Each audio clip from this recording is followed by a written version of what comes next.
Let me know when we're good. Jack, get over here.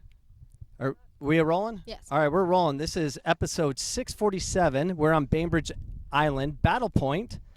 I got El Rojo with us. He's going to be doing a crossbar challenge.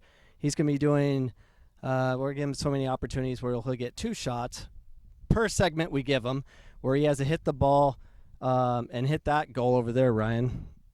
He has to hit the ball, what do we say, from the white arc. The white arc, he has to hit the crossbar. It then must return one bounce, and then Jack has to finish it like a man or a female warrior or a they or a them or whatever. Meowth meow? A meow meow. That my would, bad. I apologize. My whatever. apologies. But today we're talking about the importance of technique. Jack and I will do a demonstration after his challenge. U.S. soccer's education is a big deal to us. We're going to focus on how they teach our poor coaches how to just teach tactics. And all these coaches get very excited about being puppeteers. And we're going to show a technical exercise that coaches should do where you will never learn at a U.S. soccer class ever. We'll also be addressing a comment from one of our subscribers, Striker 48888, 3 8s, I think. And we'll do news of the day, and Jack will be doing the ultimate challenge, right? So, Jack, you can go and get set up, and we'll just turn the time over to Jack every once in a while. But again, with us is IT Ryan. Hi, Ryan. She's on. Well, so get the phone out. Just use your voice. Waving to the camera. Well, okay. Well, you don't need to. So obviously, we're not in our studio. We're at Bainbridge Island on vacation. So this is recorded the day before. So tomorrow this airs live, but we're only going to do one take because that's kind of like live. But we will be on the show tomorrow, but we'll just be commenting. So make sure you comment, like, subscribe to this channel so you can get our content as we go live. And this will be listed live, but it's not live. But it's one take. Does that count for anything? I think so. Yeah, but first, let's go to the news. And first up, we have LFG. How do you feel about the new HBO documentary on LFG? So it means let effing go. So there's a lot of thoughts on the matter. Let's see what goal.com says. U.S. women's national team trials and triumphs are an incredible story, but a new film doesn't give the full picture. Shocker. Them just kind of... Never enough. Well, they're just using propaganda according to how they want to use it. To be honest, I haven't watched much of it. I'm just reading reviews. I'm going to because my friend Jessica McDonald's on it. The only authentic part of it, and that's how the media is reporting. So they love Jessica McDonald, but Megan Ra-pino or Ra-pino, I don't even know how to pronounce her name. Is it Ra-pino or Ra-pino, Ryan? Ra-pino. Is it Ra-pino? I'm pretty certain. It might be Ra-pino. What do you think? Can you guys comment phonetically and let us know, is it Ra-pino or Ra-pino? I think it's Ra-pino. I think it's Ra-pino. Well, who's right? Ryan, IT Ryan, or me? Don't call me IT Ryan for nothing. Yeah, that's right. So from the Washington Post, I believe, they say U.S. Soccer laid out their argument for in a 17-tweet thread on Twitter saying, in the new movie LFG, there is a concerning level of dishonesty about U.S. soccer and the U.S. women's national team compensation that we feel we must address. They're basically attacking their lawyer, Kessler. Kessler claims that merely for showing up and playing a game, the men get more per game than the women. The facts, the men and women teams are represented by different unions and knowingly requested and agreed to different compensation models. Read one of the tweets from U.S. Soccer, which is true. We all know, for the ones that pay attention, the U.S. Soccer on the women's national team, they have their own side to it. They have their lawyers and their women's organization. What is it again, Ryan? This One Take podcast. I'm already screwing it up. USWNT. No, well, that's a U.S. women's national team. What's your question? Well, so they did a collective bargaining agreement. So they have their lawyers petitioning, and the players agreed on the women's side to a contract. They signed, and they went for it. Well, the men's on the other side agree to what they did. 2 different contracts. So as far as equal pay and all that stuff, which we'll, I think, talk more a little bit later, but it's all based on what their agreements were. And that's all U.S. Soccer is stating. You agreed to this, had nothing to do with equal pay. It just, you agreed to it. And to find out, Ryan, we need to find out, and maybe we can put an overlay in the editing part. We're not going to edit any of this, but we want to put on flying screens and stuff to document what we're talking about. But apparently the U.S. Women's National Team is paid. Our team is paid more than a lot of men's teams throughout the world. Did you know that, Ryan? The women's team is paid more than most men's teams around the world? I'm not surprised. Not the majors, but a lot of the ones that compete. But that's what happens when you live in the richest country in the world for now. So it goes on and says, our U.S. women's national team and U.S. men's national team are amongst the highest paid in the world, with the U.S. women's national team making more than almost every men's national team globally. Almost all. We need to fact check that. We're confident that working together we can reach an agreement that benefits everyone moving forward. We remain committed to building the success of our national team and help them grow at the next level. So they talk about this film and they attack the lawyer, but they're not going to attack Megan Ra-pino or Ra-pino or whatever her name is, because don't mess with her because she'll end you. Am I ever going off screen? Let's take a break. Hey, Jack, you ready, buddy? All right, Jackson, go for it first. We need the camera, though. All right, wait. Ryan needs to get ready. So you have to hit the crossbar, 1 bounce, and finish. Where's your other ball? Oh, my gosh. There's other balls over there, Ryan. Are you gonna show since we're talking about it?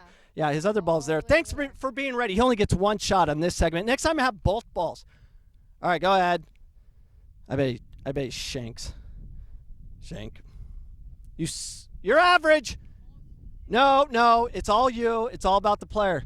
It's never about the ball or the coaches. Go get the balls, put them back. All right. That was garbage. He's supposed to have 2 shots, really 3, but one of his balls he left with the Bainbridge Soccer Club team he's playing for. Yeah, he went to warm up with it, and now it's in coach's bag, and now we need it. We need it back. Coach, what's the coach's name of Bainbridge? He doesn't know. We apologize. But the coach that we don't know your name, we'd like it back. We'll get it back, and we'll obviously wash your uniforms he borrowed. But that's what Jack did. He played for the Bainbridge 06 team and did quite well, scored 2 goals and had an assist. And then they canceled the tournament. Why? Why, Ryan? Because it's freaking It's too hot. It's hot. Apparently it's too hot. It's a whole 81 degrees. And here we are. You know why they canceled it? Because it's too hot. It's 94 degrees, and it's scary too hot. But Jack just played in a game at 117 degrees with Tuzos, because in the Hispanic community, they don't care. All they know is soccer. Oh, it's 152 degrees out? Okay, let's go play. They play. That's a difference. But out here, look, it's Saturday. Look at all these fields. No one's playing soccer. And it's like windy. It's like brisk. It's beautiful, nice. But it's summer. It's a nice summer You can't day. play because it's dangerous. You might get heat stroke or heat exhaustion. That's what'll happen. Heat probably exacerbates the spread of COVID too. Well, you don't get us canceled from YouTube. We are not doctors or scientists of any kind. We are scientists. Probably not, definitely. We're soccer scientists trying to find the truth based on evidence we discover. So we're all wrong. Everyone's wrong. We're all in the pursuit of trying to find the truth, but some are less wrong than others. So being wrong, less wrong than most, when it comes to soccer, we're trying to figure out what is safe. So you can't go outside because you have COVID, and you can't go outside because it's too hot. What the flip? I'm wearing pants. Me too. I'm freezing in this 94-degree weather in the shade. So back to LFG. So from goal.com, it says, U.S. women's national team trials and triumphs are an incredible story, but a new film doesn't give a full picture. What, they lied? Shocker. Lying's okay these days. Why? CNN does it. Fox News does it. They all do it. They're trying to manipulate you to think how they want you to think. So don't listen to those idiots, because they give whatever they want to give according to whoever's dictating things. They're puppets or puppeteers. They're pulling your strings. Are your strings being pulled? Well, maybe. So this goes on to say this. They attack lawyer Jeffrey Kessler once again for misleading and inaccurate account of facts. No one knows what facts are anymore. Kessler claims that merely for showing up and playing a game, the men get more than the women. The facts. The men's and women teams are represented by different unions. And unions, that's what I was thinking about earlier. Oh. And knowing requested and agreed to different compensation models, read one of the tweets from the Federation. It goes on to say this. Our U.S. women's national team and U.S. men's national team are among the highest paid in the world. Yeah, that's covering it too. Apparently they covered the same topic, but we'll finish with this. U.S. soccer has hit out at the concerning level of dishonesty in the team's equal pay argument in the new documentary LFG. I have to be better sitting in my studio.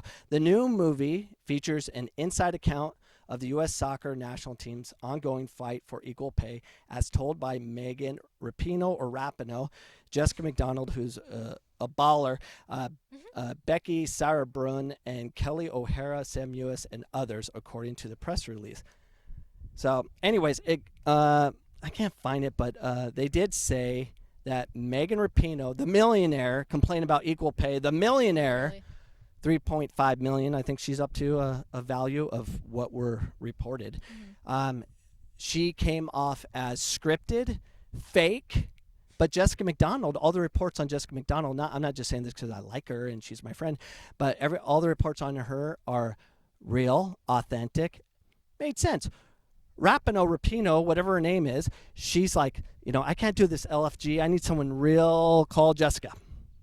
And that's what happened. And how's Ra-pino still on the U.S. women's national team? Is she not aging too much? How old are you? I mean, I can't figure out which one that is, to be honest with you. Ra-pino? Yeah. Ra-pino? The purple hair lady that does this. Okay. See, I figured that's who we were talking about until you said that she shouldn't be on the team.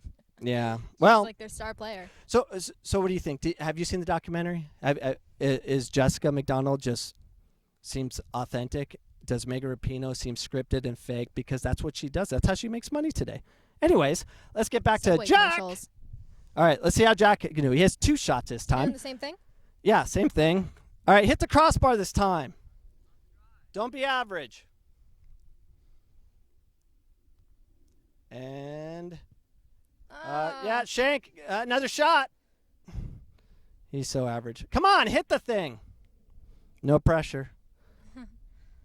Yeah, well. Go get the balls. He is average. All right, back over here. So, what do you think? Can Jack hit that? Can he hit the crossbar, let it bounce, and finish? Maybe, maybe not. I'm not sure. We did have a question from a subscriber, Striker488. MLS Next is the greatest Ponzi scheme of all time. It was from that YouTube video, and I recommend that you listen to that one because it is a Ponzi scheme. It's a scam. Some are good, most are garbage, and they're just kind of going through the science of, will it work? No, it won't work. It's the same thing. It's just a different name, and they're just creating this whole spectacle of, we're going to be featured on an MLS network, and we're going to have these games featured. How's that make you better? Oh, because of the pressure of being on film, like Jack, because he can't hit the crossbar because of the camera. Maybe that's the case. But no, it's about, can our kids get more technical? Can we actually elevate players that actually come from the game, the ones that actually love the game, watch the game, their family watches it on TV, they actually start playing at diapers, that kind of thing. We have a lot of those players in the United States, but we want to go after them. We go after the typical American player that likes football, basketball, and I'll do soccer for the heck of it kind of thing, and that's who we're developing, which is stupid. Well, MLS Next, that's the way. Anyways, the question is this. Have a question. Long question. I'm sorry. Have a 9-year-old son. We're moving to Florida in July. We were proactive and searched for clubs to try out for 4 ahead of time. We got an individual training session, supplemental tryout, one-on-one with the director of coaching for his age. We drove all the way to Florida and had a 30-minute session. My son did very well. The director said my son was toward the highest level of players for that age. They put him on the pre-MLS Next 2 team, though. Pre-MLS Next 2 team. Pre to MLS, level 2, I think. I don't know. That's what I mean. It's not MLS Next. It's MLS Next 1, 2, 3, pre-MLS. It's the same thing. It's no different in DA. Had nothing to do with that. It's just a different name, same concept, just trying to help all these clubs survive and keep getting your dollars, because there's a brand new set of suckers every year. And then the ones get screwed through the process. They're like, I don't want to do soccer ever again. It ruined my kids, all that. They're out of it. And then the next group of suckers come in. And I'm not calling you a sucker, Striker 4888. Not yet. But it's just the common thing. They keep changing the approach. They keep changing the name. But it's the same people involved. The same morons that screwed it up in the first place are still driving the ship. So put your life vest on.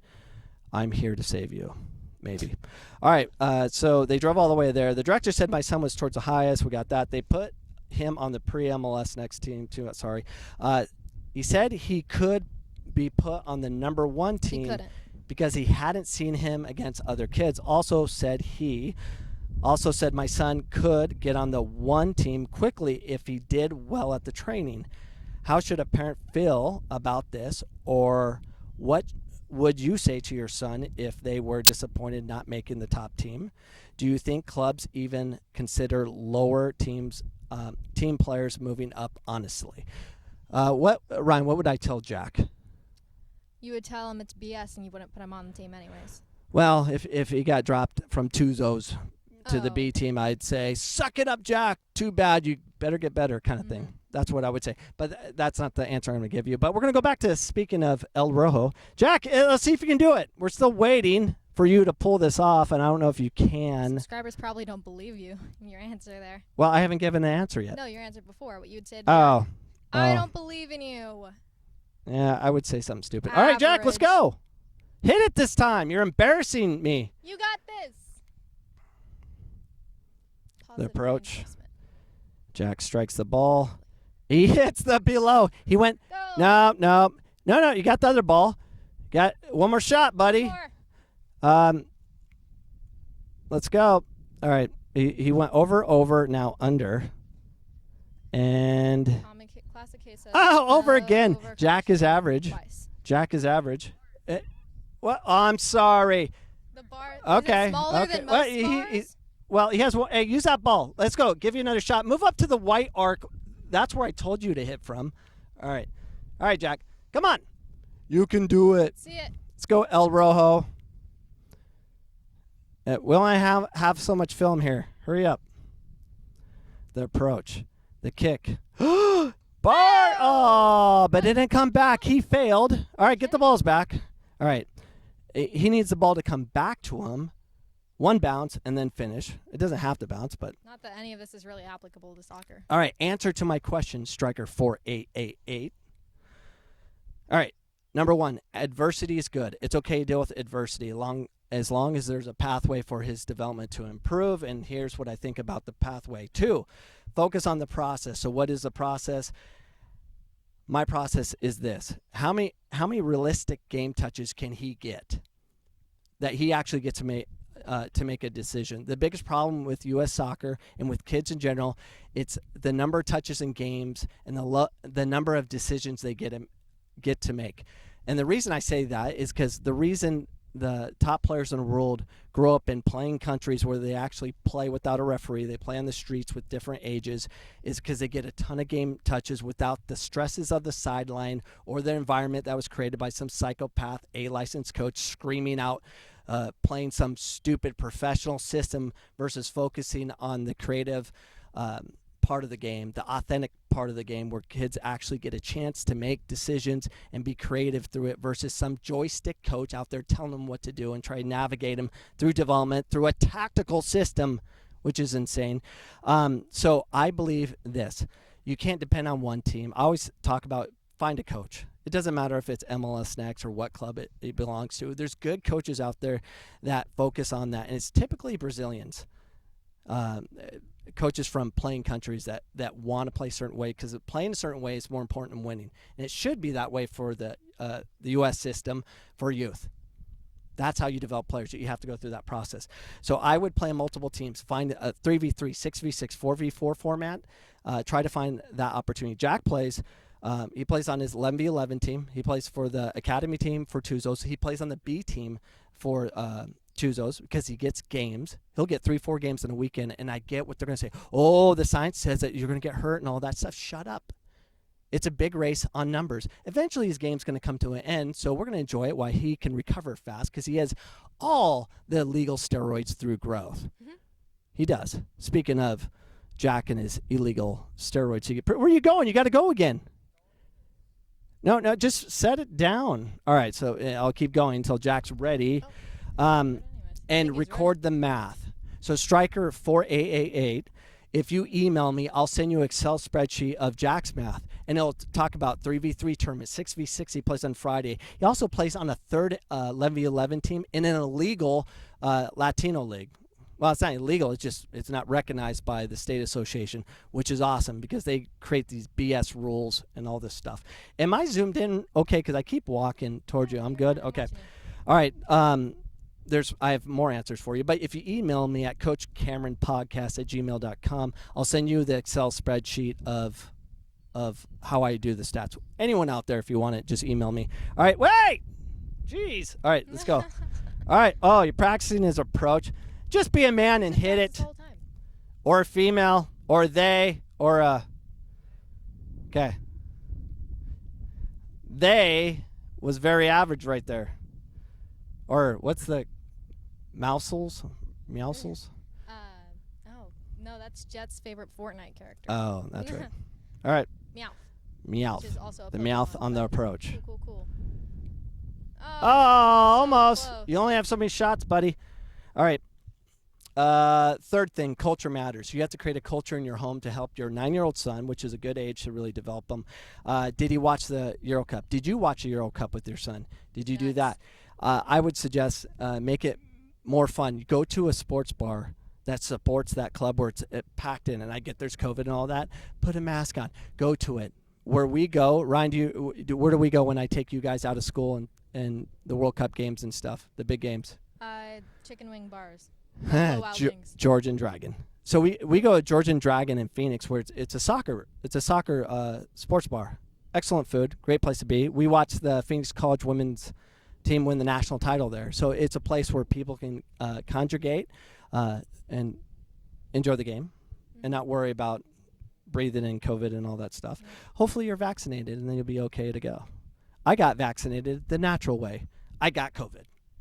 No different. When I was a kid, my mom made me go to a chicken pox party. And I got chicken pox because I went to a chicken pox party. Imagine if we were handling it that way now. Kids at COVID parties. COVID party. Well, they have those, by the way. Do they? Yep. Here? Not in Scotland? Well, people want to get COVID because they wanted to donate their... their plasma. Plasma. And we won't say who was doing that. Anyways, I would pull them out of school. And take the day off, pull them out of school, go to a sports bar, watch the next World Cup or the Euro finals and stuff. Of course, that's in the summer. But any opportunity that you can find a way to pull your son out of school and make it a big deal, like, hey, we're going to go to the game, indoctrinating them into the games to have memories for a lifetime. That's specifically about soccer. And the last thing I would say, it's a simple math formula. You need to have your kid enjoy the game for a lifetime. The focus shouldn't be, can I get him pro in Division I? No. The focus is, will your kid play soccer for a lifetime? And that's the ultimate goal. Wherever it goes from there, that's really up to him. So I won't worry about that process. You want him to love the game for a lifetime. That is the ultimate goal. All right, let's give Jack another shot. All right, Jack. And thank you for the question, Striker. 1888, I think. All right, 2 shots. 4888. Oh, 4888. Sorry. But thank you for the question. Average. One more. Got some lacrossers coming. Not soccer, but lacrosse. What? This is how you get the kids to love the game? I don't know. I just like putting Jack on the spot. Mm-hmm. Almost. You only get one more chance. All right. That's all I have on that. And now Jack and I are going to do a session. Jack, I have a you have to come question. over here. I have to do a session. I have questions. Yes.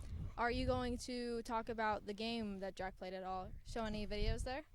You might want to introduce them if you're going to. No. Oh. No. Oh, they were legit. Yeah. I didn't get to see them in person. So Jack played at Starfire Academy. Jack, you got to get over here. Jack played at Starfire Academy and played for the Bainbridge 06 team.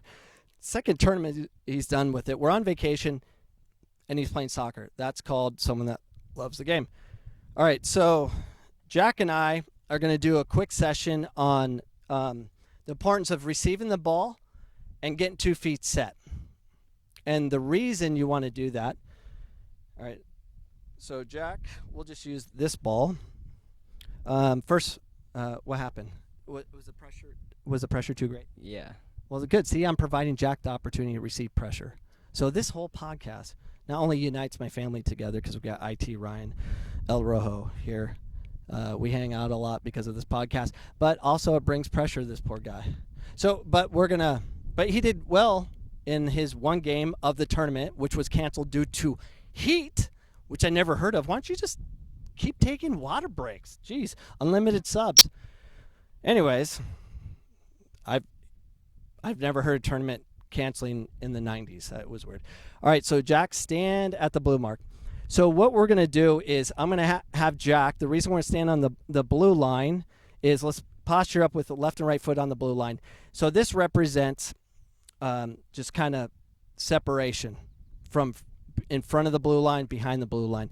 So what I'm going to have Jack do is he's going to receive the ball behind the blue line, okay? And he'll trap it and then get his feet set, okay? So I'm going to pass it to you.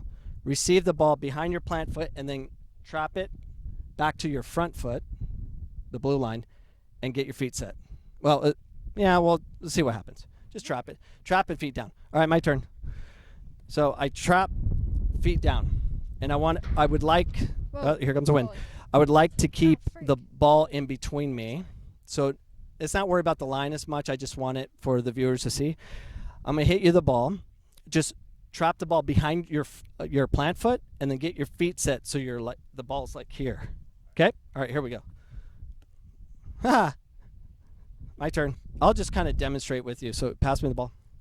So here. Yep, good. So now we're here, and obviously Jack's done this before.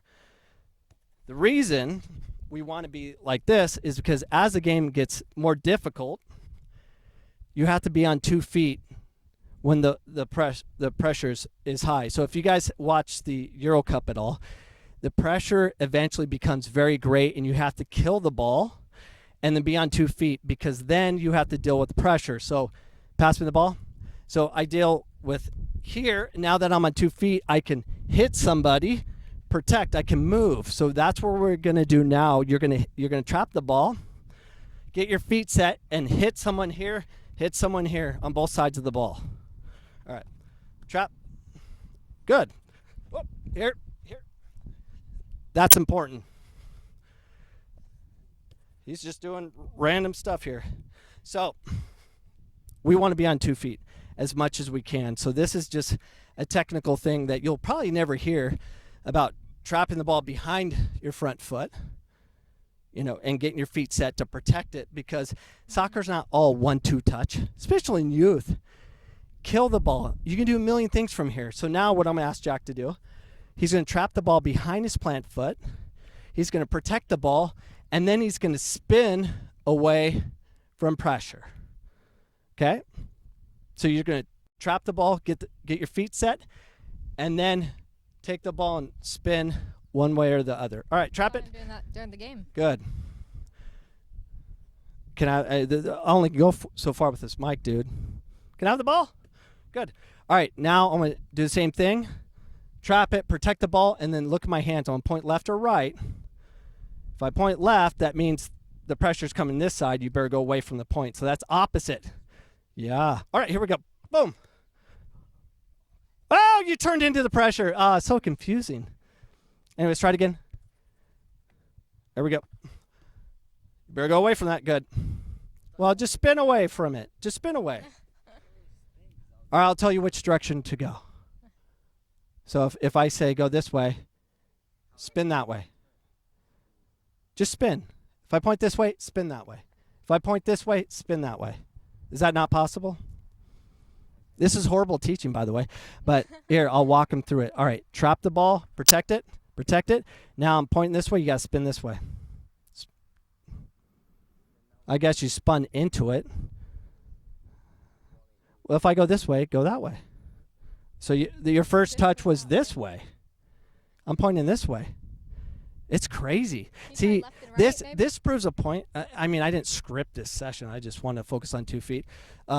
This is where coaches get all screwed up. I'm trying to give them basic information. I'm saying going that way. First, they start go this way, or pressures come from this side, go that way. We complicate things as coaches. What I just did, all this stuff, confused him, so I failed as a coach. I didn't really prepare for this. I just want him to understand. Stop. I just want him to understand that he needs to get his feet set so he can move. If you're able to trap and get your feet set, you can do a million things. If you have both your feet on the ground, you can do a lot of things. But it doesn't work out that way. Now I want to change it up to passing. So passing the ball, I always talk about striking the ball heel side, follow through to toe side, and then take a couple steps because you want both your feet on the ground. Let's see if Jack can do it. Or just pass it. Oh, did you see what Jack just did? No. Jack did this. Look at me. Jack did this. Okay? That's a common thing a lot of kids do. He doesn't do that when he plays, but as much. But when you're trying to play fast, you want to strike the ball. You go here and get your feet down right away. Oh. Because then you can move. Good. That's what you want to do. I remember this. Yeah. All right, let's keep it on Jack. Let's see if we can improve. Here, keep the film on Jack. Okay. All right. Now you're gonna trap it, get your feet set, then you're gonna pass it. So you're gonna do both. So you're gonna trap, boom, and then. Okay, here we go. Okay, let's keep going. See if it gets better. Good. No, that's good. Oh, that was disgusting. That was disgusting. You know how disgusting that was? You went like this. And you kept your foot off, and then you kind of flicked it at me. Don't ever do bad habits, because if someone comes at you, if you're on one foot, stand on one foot, I can knock you over. The game is too fast, ladies and gentlemen. It's way too fast. You have to be on 2 feet, so after he passes it or traps it, you got to get your feet down, because then you have to deal with me. I wish we had a lavalier mic or something like that, because I want to tackle them. We need more people in our podcast. Anyways, let's try it again. All right. So trap, and then boom, quick feet down. Oh! No, you can't do it. But the whole point is we're filming you. Like, if you stand on 1 foot, look down here. So if you do this, you're on 1 foot. Even though this is touching, you're on 1 foot. I can push you over.